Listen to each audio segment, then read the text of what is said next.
কক্সবাজার সমুদ্র সৈকতের একদম নির্জন একটা বিচ যারা খুঁজতেছেন, এই ভিডিওটা শুধুমাত্র তাদের জন্য। কক্সবাজার সমুদ্র সৈকতে যাওয়ার জন্য এত সুন্দর একটা রাস্তা আছে, এখানে না আসলে আসলে আমার জানাই ছিল না। সো এই রাস্তাটা যেমন সুন্দর, বিচটা অনেক বেশি সুন্দর, কারণ এখানে একদম মানুষজনের কোনো ঝাই ঝামেলা নাই। বাট রাস্তাটা অনেক দূরে রয়েছে কক্সবাজার সমুদ্র সৈকত থেকে। এখানে আসতে হলে মাসবে আপনাকে কক্সবাজার কলাতলি থেকে 30 থেকে 40 মিনিটের মতো হাতে সময় নিয়ে বের হইতে হবে। আর রাস্তাঘাটে যদি জ্যাম থাকে সেটা 1 ঘন্টার মতো সময় লাগতে পারে। এইটার লোকেশন হচ্ছে বেসিক্যালি হচ্ছে হিমচুরি পার্কের ঠিক সোজাসুজি সামনে। আর সহজ করে যদি বলি, অর্থাৎ বিচ ভ্যালির থেকে 5 মিনিট হেঁটে, অর্থাৎ বিচ ভ্যালি রিসোর্ট থেকে 5 মিনিট হাঁটলেই দেখবেন যে এই সুন্দর রাস্তাটি দেখা যাচ্ছে। আর এটা মাঝখান থেকে যদি সোজা চলে আসেন তাহলে একদম সমুদ্র সৈকতে নামার খুব সুন্দর একটা বিচ পেয়ে যাবেন।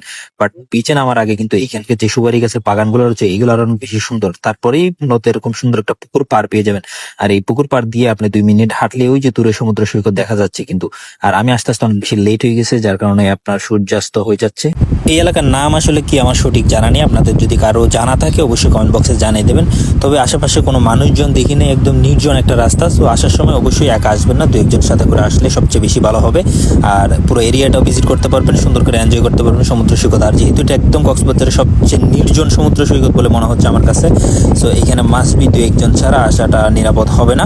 আর এটার পাশে একটা রুট রয়েছে, ওইটা দিয়ে আপনারা সবাই নামতে পারবেন বিচে। বাট এই রুটটা আসলে এর আগে কেউ ব্যবহার করে নাই।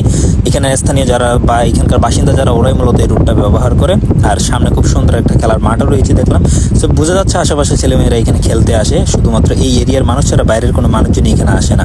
সো পুকুর পাড় দিয়ে যদি আপনি 5 মিনিট হাঁটেন, তারপরে সরাসরি একদম বিচে নেমে যাওয়ার মতো এই সুন্দর রাস্তাটি পেয়ে যাবেন।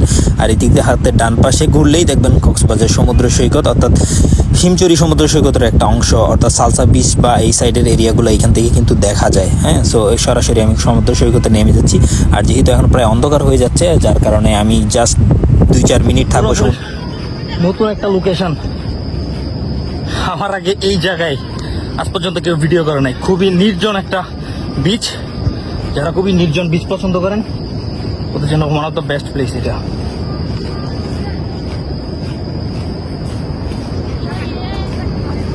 বিচে নামার সময় দেখবেন হাতের বা পাশে কিন্তু স্থানীয় ছেলেরা খেলাধুলা করতেছে। ভাই 2 চোখ যত দূর যাইতাছে কোনো মানুষজন নাই, কোনো মানুষজন নাই,